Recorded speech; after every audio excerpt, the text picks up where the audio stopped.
Bonjour tout le monde, on se retrouve pour le brief du mercredi 25 décembre et j'espère que vous avez passé et que vous passez un excellent Noël. Donc comme d'habitude, je tenais à vous rappeler que le lexique, les setups que nous utilisons, la doc qui va avec la stratégie Little Old Lady et des livres sur les marchés financiers sont disponibles sur notre Discord. Le lien du Discord est en description et dans les commentaires. D'ailleurs, mon collègue a aussi fait 3 nouvelles documentations, donc le processus évolutif de tout trader, introduction à l'autodiscipline et comment choisir ses indicateurs techniques. Donc on m'avait demandé en commentaire si c'était gratuit et la réponse est oui, tout est totalement gratuit sur le Discord. Voilà, je préfère le préciser, on ne sait jamais. Donc comme d'habitude, petit sommaire de ce qu'on va aborder aujourd'hui en ce jour de Noël. Donc le Bitcoin en daily, comme d'habitude, hein, no spread forwards, no risk on et risk off. Et pour finir, comme on avait dit, cette semaine c'est une semaine assez spéciale vu qu'on est en fin d'année. On va faire des analyses moyen long terme, donc à quoi on peut s'attendre, pardon, sur Ripple, Litecoin, et on choisira un autre coin pour vendredi. Donc aujourd'hui c'est le Ripple, demain ce sera Litecoin et vendredi c'est à vous de choisir. Il y a pas mal de coins qui reviennent en commentaire, donc je suis en train de les noter. Et celui qui revient le plus, bah, on fera cette analyse, hein. Donc voilà, donc on fera une analyse assez long terme pour voir de ce quoi on peut s'attendre sur le Ripple pour 2020. Donc au niveau du Bitcoin en daily, il n'y a rien qui a changé, il y a pas, ils nous ont pas offert un pump de Noël, voilà, il n'y a rien du tout, on est toujours dans notre battle zone. Rappelez-vous, tant qu'on ne s'affranchit pas de cette battle zone, que ce soit à la hausse ou à la baisse, bah, il ne se passera rien. Tant que les vendeurs ne percent pas le niveau des 6500 $, ils n'ont pas gagné. Tant que les bulls ne percent pas le niveau des 7870 $ avec des clôtures franches, hein, ils n'ont pas gagné. Donc on va voir des clôtures, les mèches c'est pas suffisant, rappelez-vous. Ici c'était une chasse au stop, hein. Nous on va avoir des clôtures, là c'était une simple mèche. Donc voilà, tant qu'on reste là-dedans, il ne se passera rien. Au niveau de l'OBV, on peut voir que bon, l'OBV continue de nous faire des M dans des M. Donc le cash a l'air de sortir. Ici je vois même un petit W coincé donc dans un M. Donc voilà, ça nous dit vraiment que le cash sort. Au niveau du MACD, bah par contre, au niveau du momentum sur MACD, bah, il y a une divergence qui est confirmée, donc on pourrait penser que les bulls contrôlent le momentum. Exactement la même chose sur le RSI, on avait break la trendline, on a réussi à instaurer un W divergent de l'autre côté, donc ça c'est une confirmation momentum, et pour moi ça m'indique vraiment que là les bulls contrôlent le momentum, en tout cas sur le RSI, et on peut voir qu'ils ont même réussi à imprimer un nouveau W. Donc là on peut voir qu'il y a un V, rappelez-vous, les V ça marque pas de top, ou en tout cas pour moi les bulls contrôlent encore le RSI, enfin le momentum sur le RSI, et pour inverser cette tendance, j'aimerais voir un M comme ceci, voilà, si c'est vraiment bearish, pour me dire que ok, bon maintenant les bears ont repris le contrôle du momentum. Donc pour l'instant les bulls ont le contrôle du momentum dans cette battle zone, mais tant qu'on n'a pas une cassure franche, bah il ne se passera rien à mon humble avis. Donc voilà, en cas de cassure haussière, on parlera toujours de counter, désolé pour mon accent, on m'a repris dans les commentaires, donc voilà, de rallye contre tendance, donc potentiellement revenir sur le premier arrêt, donc les 0,382, donc ça serait vraiment un objectif pour les bears à maintenir ce niveau. Les bears doivent maintenir ce level, hein. Donc voilà, maintenir le niveau des 0,382 ou venir chercher la zone de rechargement de cette précédente vague, donc entre les 8008 et les 9400 $, donc il y a notre premier arrêt qui s'y trouve aussi, donc voilà, ici il y a quand même une grosse zone à défendre pour les bears.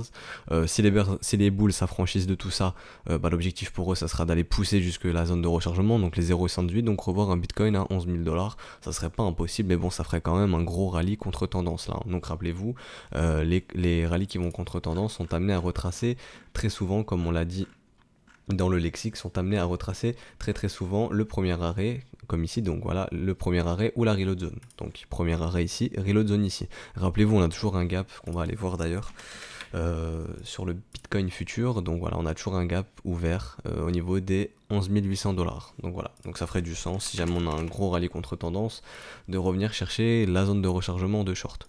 Le marché pourrait faire justement une poussée, on vient chercher la zone de rechargement de long, hop, après on va chercher la zone de rechargement de short. Ça serait un scénario, mais bon, voilà, ça sera actuellement c'est l'un des scénarios le moins probable, je pense. Voilà, donc déjà faudra s'affranchir de la battle zone et ensuite faudra voir comment le cours réagit au premier arrêt. Si on imprime un M comme on l'avait fait ici, ou si on imprime un W ou carrément qu'on s'en affranchit, donc on ira chercher les 0,118. A contrario, si on a une victoire des bears dans cette battle zone, bah déjà on aura la garage zone, hein, donc la zone entre les 5006 et les 5100 $. Il y aura aussi cette mèche à venir manger, hein. Rappelez-vous les QM être mangés, donc les 6158 $ globalement. On a aussi une target AB égale CD sur les 5200 $. Rappelez-vous sur le volume profile, il y a un creux dans le volume profile, le volume peut être amené à être comblé ici, donc voilà, faudrait augmenter un petit peu le volume dans le volume profile, ça nous montre qu'il y a du travail à venir établir. Pareil ici, du volume à venir combler, donc du travail à établir. Donc voilà, on pourrait revenir ici sans aucun souci. Aussi notre wake off check de notre structure en W weekly, donc voilà les 4200 $. Rappelez-vous la neckline, si on vient à l'attaque ça fait un wake off check, donc ça pourrait être un objectif à venir chercher. Notre target AB égale CD, voilà, qui nous ramènerait sur les 4021 $. Donc voilà, il y a on a les targets baissières, on a les targets haussières, maintenant il faut attendre la résolution.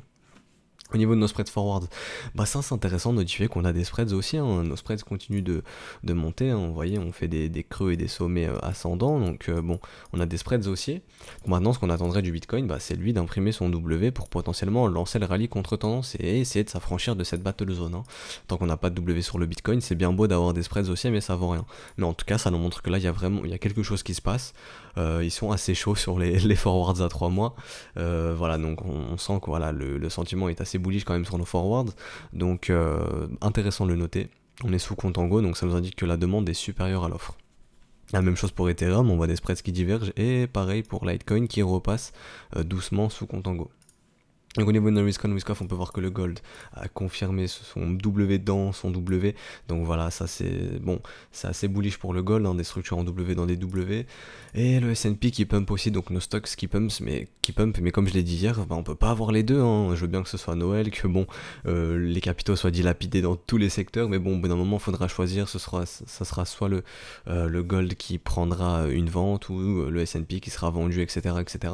Mais bon, voilà, donc comme je vous ai dit, sur le S&P dans ces zones de prix, ce qu'on est plus apte à rechercher, c'est des M top comme ceci, on peut nous indiquer que ok, on peut retracer cette vague ici, donc de marquer un top temporaire, et ça pourrait nous indiquer que le cash sort de no risk on, donc il va potentiellement dans no risk off, hein. Donc voilà, donc ça serait bearish pour Bitcoin vu qu'on le catégorise d'asset à risque, donc il pourrait connaître une vague de vente. Voilà, donc maintenant on va d'abord aller voir le GBTC comme d'habitude. Maintenant je l'ai inclus dans la petite routine daily brief. Donc donc déjà le GBTC pour les nouveaux, qu'est-ce que c'est? Donc je sais que je me répète, mais bon, c'est important, il y a beaucoup de nouveaux, donc c'est un moyen pour les investisseurs traditionnels de pouvoir spéculer ou investir dans le Bitcoin sans devoir en garder en leur possession. Donc qu'est-ce que ça veut dire ça? Bah ça veut dire qu'ils peuvent trader un semblant de Bitcoin sans en avoir dans leur wallet ou sans acheter du vrai Bitcoin. Comme vous pouvez en acheter sur Bitstamp, Kraken, Coinbase, etc. Donc le spot price, hein, je vais pas tous les citer, mais voilà, eux ça leur permet de spéculer sur un semblant de Bitcoin. Donc voilà, ils n'en ont pas en leur possession, mais ça leur permet de spéculer sur le cours du Bitcoin. Grosso modo, c'est comme un ETF. Donc on peut voir qu'au niveau du GBTC, eux on est venu chercher le premier arrêt de cette vague ici, donc assez intéressant, donc on trouve des vendeurs, c'est normal. Ils avaient cassé leur battle zone à la baisse, mais ça a été réintégré, donc est-ce que c'est un fake out, etc.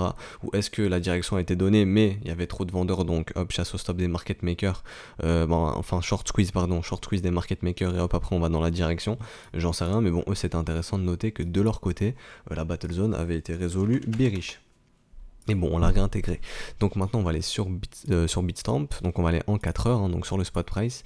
Donc en 4 heures, ce qu'on peut voir, c'est que comme je vous l'ai dit hier, il faudra attendre de voir comment est résolu notre premier arrêt. Si on le résolue avec un W, pour moi ça m'indiquera que ce mouvement en tout cas est toujours contrôlé par les bulls. Et l'objectif des bulls, ce sera déjà d'aller péter ici ce top qui a été trouvé, et potentiellement d'aller pousser plus haut sur le haut de la battle zone, donc au niveau des 7800$.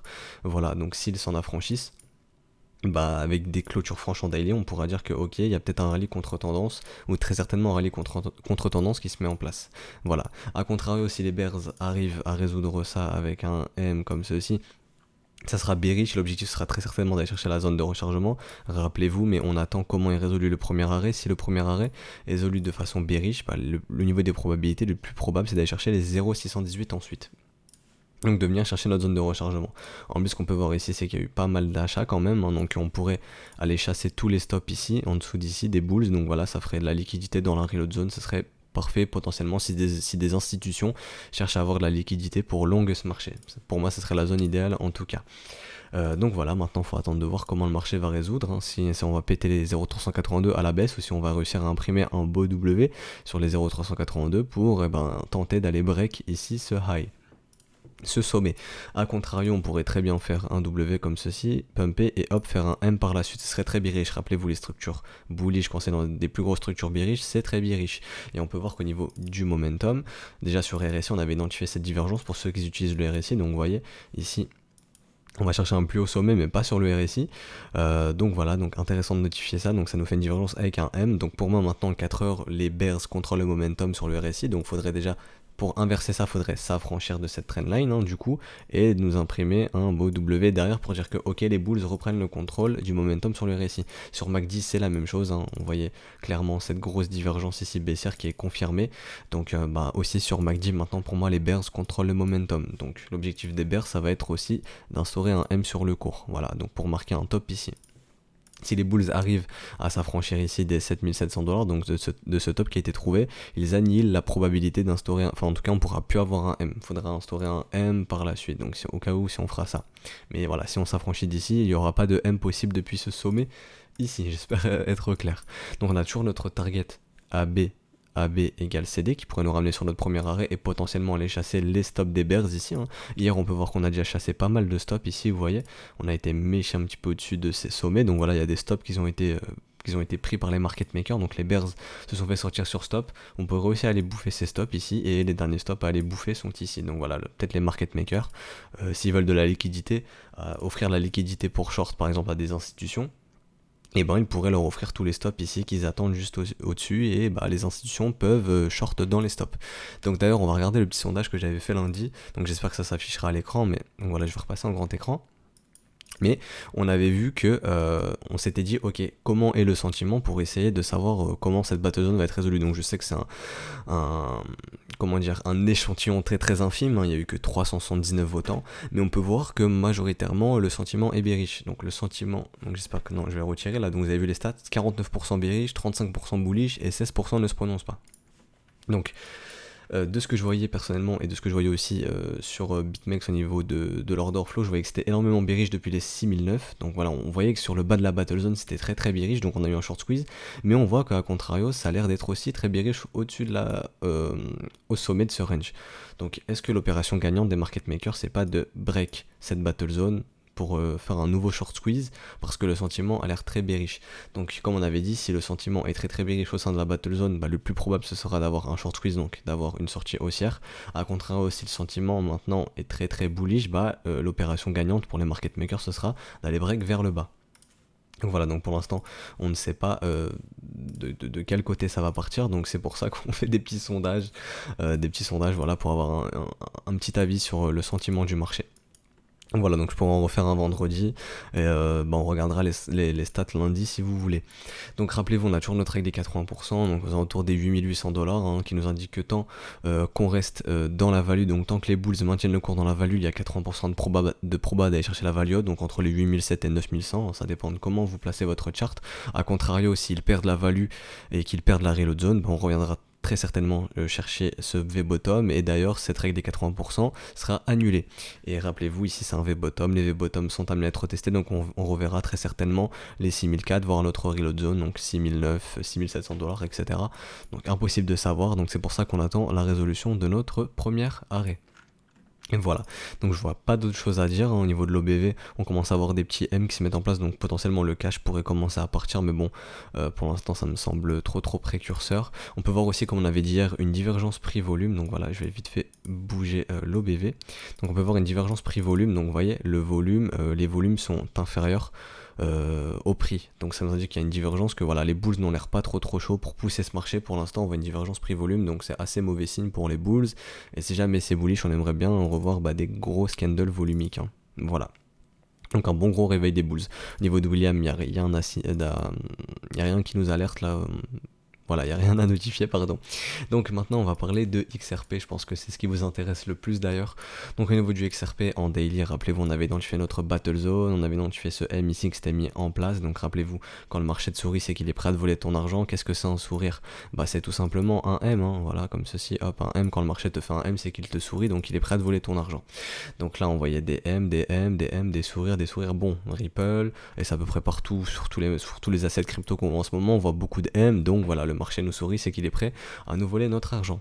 Donc on avait vu notre battle zone, ça avait été résolu à la baisse, et pour l'instant on fait un pullback de cette battle zone, et du coup comme sur Ethereum hier, je vois une nouvelle battle zone, une nouvelle zone de combat entre acheteurs et vendeurs. Donc ici, si on perce ici, les bears, en tout cas en daily, ont gagné, et si on perce ici, les bulls ont gagné. Donc ce qu'on attendra, c'est de voir si on va résoudre ça par un nouveau M, ou si on va résoudre ça avec un W comme ceci. Donc là on pourra avoir un rallye qui va contre tendance, donc on pourra retracer cette vague ici à mon sens. Donc voilà, le premier objectif ce serait le premier arrêt, et ensuite la zone de rechargement de short, donc entre les 29 et les 26 centimes, et premièrement les 23 centimes, donc voilà. Donc va falloir attendre. Donc je vais supprimer ce Fibo, sinon ça va un petit peu, la charte va être un petit peu trop grosse, enfin elle va être un petit peu trop surchargée. Donc on va voir maintenant en weekly.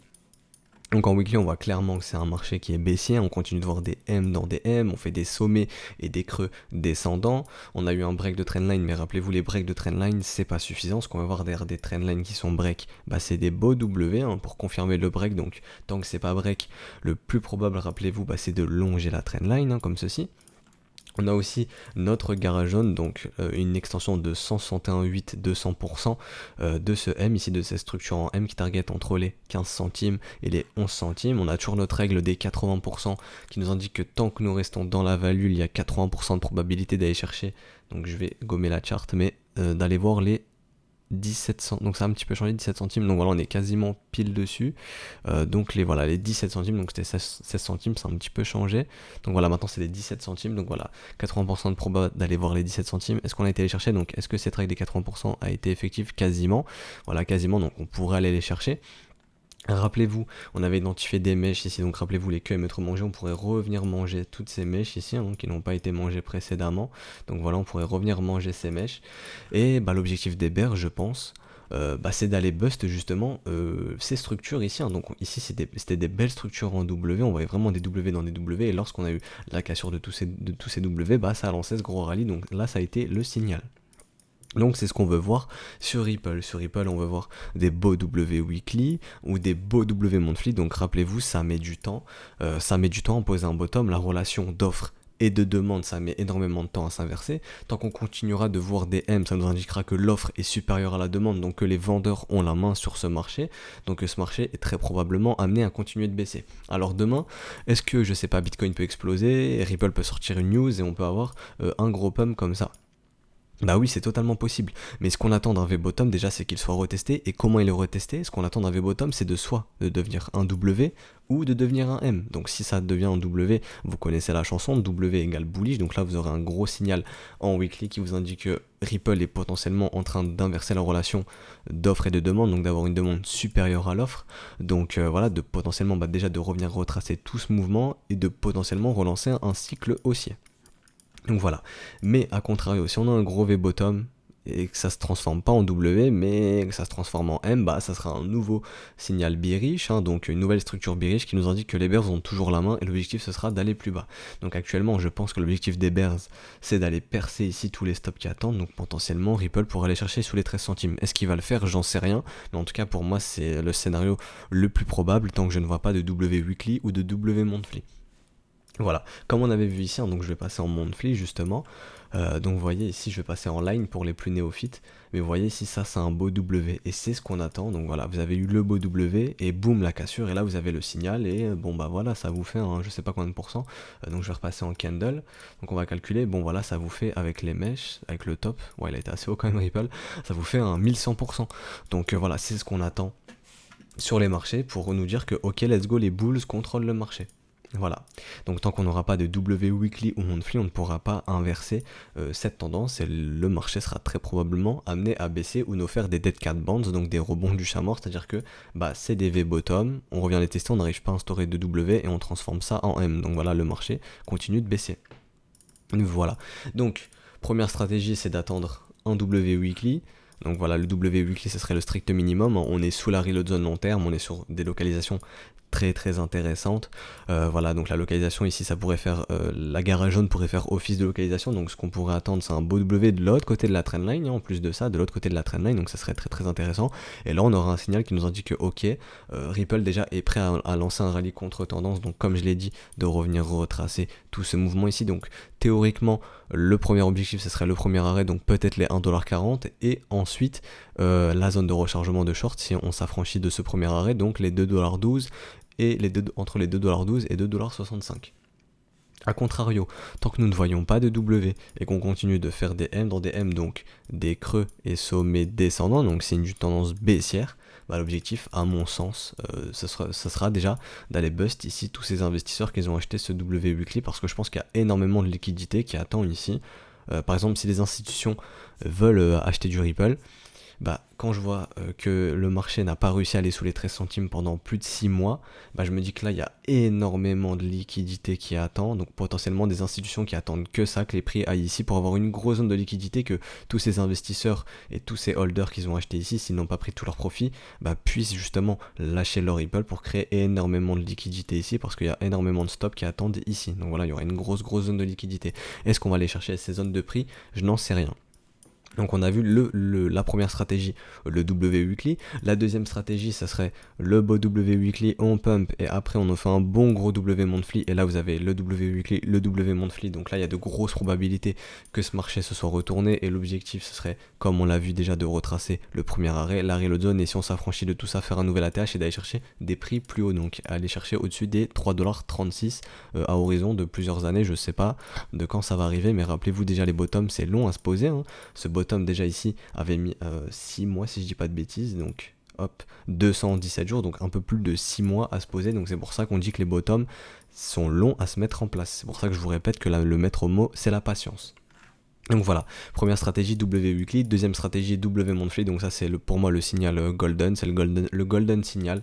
Voilà, donc pour moi c'est voilà, plus la structure est sur une unité de temps longue, pour moi plus la relation d'offre et de demande nous montre qu'elle s'inverse, et on pourrait penser qu'en tout cas la demande reprend le dessus sur l'offre, donc que les acheteurs contrôlent le marché du Ripple, et tant que les acheteurs contrôlent un marché, l'objectif pour eux c'est de le faire monter.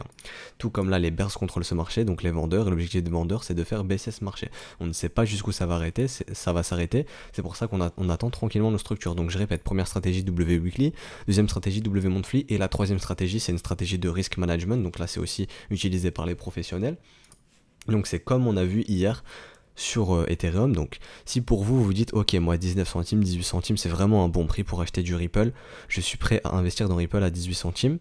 Donc déjà quand vous êtes investisseur, c'est que vous êtes prêt à ce que le coin aille à 0. Donc voilà, ça déjà c'est la première chose, la première règle. Quand vous êtes investisseur, vous dites ok, moi j'investis, je suis prêt à ce que ça aille à 0$. Je crois en Ripple, je ne pense pas que Ripple ira à 0, c'est pour ça que j'investis dedans. Et donc vous dites ok, moi 19 centimes ça m'intéresse et je relâche pas mes Ripple avant un nouvel ATH. Je pense que à horizon de 1 an, 2 ans, 3 ans, 5 ans, 10 ans, j'en sais rien, c'est ça à vous de décider. Je pense que Ripple peut aller chercher par exemple les 5$. Donc vous calculez votre risque et donc ça vous indique que vous êtes prêt à risquer 1 pour gagner 27,41. Donc voilà, vous avez un risque reward de 27,41 pour 1. Donc est-ce que pour de l'investissement un risque reward de 27,41 c'est suffisant pour vous? Ça il n'y a que vous qui peut répondre, moi je ne peux pas répondre, il n'y a que votre avis qui vous intéresse. Donc voilà, ça dépend de votre profil, de votre psychologie. Si vous dites ok, un risque reward de 27,41 c'est intéressant pour l'investissement, moi j'achète du Ripple à 18 centimes. Je ne sais pas reconnaître de structure W weekly, ou j'ai peur de rater l'opportunité, etc. Donc voilà, avoir peur de rater l'opportunité c'est de FOMO quelque sorte. Mais voilà, si vraiment vous êtes là, vous voulez juste acheter et vous dire ok, je reviens dans 5 ans, je regarde ce que ça donne et je pense que dans 5 ans il y a une grosse proba que Ripple soit à 5$, c'est la stratégie qui est faite pour vous. A contrario, si vous dites que ok, bon, moi je pense que Ripple il peut aller chercher 9 centimes, je pense qu'on peut aller casser le chiffre psychologique des 10 centimes et qu'on peut aller sous 9 centimes, vous placez votre ordre à 9 centimes, ça dépend de vous. Est-ce qu'on va aller à 9 centimes? J'en sais rien du tout, moi j'en sais complètement rien. J'ai pas de boule de cristal, je ne sais pas ce qu'ils vont faire les marchés. Moi je suis juste là pour, comme je l'ai dit hier, vous faire la pédagogie, vous montrer comment moi j'analyse les marchés et vous donner des stratégies de professionnels, donc avoir une approche professionnelle des marchés. Donc vous vous dites ok, moi je suis prêt pour acheter à 9 centimes, mais je pense que Ripple il peut pas aller au-dessus de 2$, donc moi si Ripple revient à 2$, je vends tous mes Ripple. Donc voilà, donc ça vous ferait un risque reward de 23,12 pour 1. Donc voilà, est-ce que c'est un risque reward intéressant pour vous? Et ça, il n'y a que vous qui peut répondre à cette question. A contrario, si vous pensez qu'il peut faire un nouvel ATH et qu'il peut aller à 4$, vous dites ok, moi je revends pas mes Ripple avant 4$, et votre risque reward augmente. Donc ça dépend vraiment que de vous. Donc voilà, ça c'était comme hier les trois stratégies professionnelles, donc d'approche de marché, donc approcher les marchés de façon professionnelle. Donc les professionnels utilisent des stratégies comme ça, c'est comme ça que fonctionne le risque reward, etc. Donc là la troisième c'était une stratégie de risk management, mais bon, moi voilà, mon rôle c'est de vous proposer des stratégies que les professionnels utilisent, que mon mentor m'a inculqué. Donc voilà, je suis là pour vous repartager ça. Donc voilà, la première stratégie, je fais le bilan W weekly, deuxième stratégie W weekly puis W monthly, troisième stratégie, celle qu'on vient de voir, la stratégie de risk management. Au niveau de la tendance sur Ripple, la tendance est toujours baissière. Pour inverser cette tendance, on attendra au minimum un W weekly ou idéalement un W monthly comme nous l'avions eu ici, hein, donc des W weekly qui au final créent un bon gros W monthly. Donc voilà, c'est ce qu'on attendra sur le Ripple. Tant qu'on continue de voir des M dans des M, ce marché est toujours baissier. Donc on a déjà identifié les targets garage zone, hein, donc entre les 15 centimes et les 10 centimes, 11 centimes, pardon. Revenir manger ces mèches ici, donc aux alentours des 14 centimes, 13 centimes, etc. etc., etc. Et comme on l'a vu, sous ces structures, il y a énormément de liquidités qui nous attend, je pense, énormément d'holders qui seront prêts à se dire bon, moi je me barre du Ripple si on va dessous, donc potentiellement énormément de liquidités ici qui attend les institutions pour qu'elles puissent justement, elles, poser un bottom. Rappelez-vous, le public ne pose pas les bottoms, les institutions posent les bottoms. Voilà, donc vous pouvez appeler ça comme vous voulez, les big boys, la smart money, etc., etc., c'est la même chose, ceux qui ont le gros argent. Voilà. Donc si ce brief vous a plu, n'hésitez pas à vous abonner, à activer la petite cloche, à lâcher un petit like, un petit commentaire, ça récompense pour le travail qui est fourni, pardon. Donc je le répète, c'est un brief quotidien du lundi au vendredi, donc voilà, tous les jours de la semaine on fait un brief, donc pour ça n'hésitez pas à vous abonner. Je le répète, mais je vous souhaite un très bon Noël, j'espère que vous avez été gâtés. Si vous êtes bourré, ne tradez pas, voilà, je reprends le même conseil d'hier. Voilà, si vous êtes sous alcool, vous êtes irrationnel, etc., etc., ne tradez pas, mettez-vous loin des charts. Donc voilà, c'était le petit conseil que je pouvais vous donner. Donc voilà, moi je vous souhaite encore un très bon Noël et on se retrouve demain pour le prochain brief et demain on fera l'analyse de Litecoin sur le long terme. Allez, ciao tout le monde.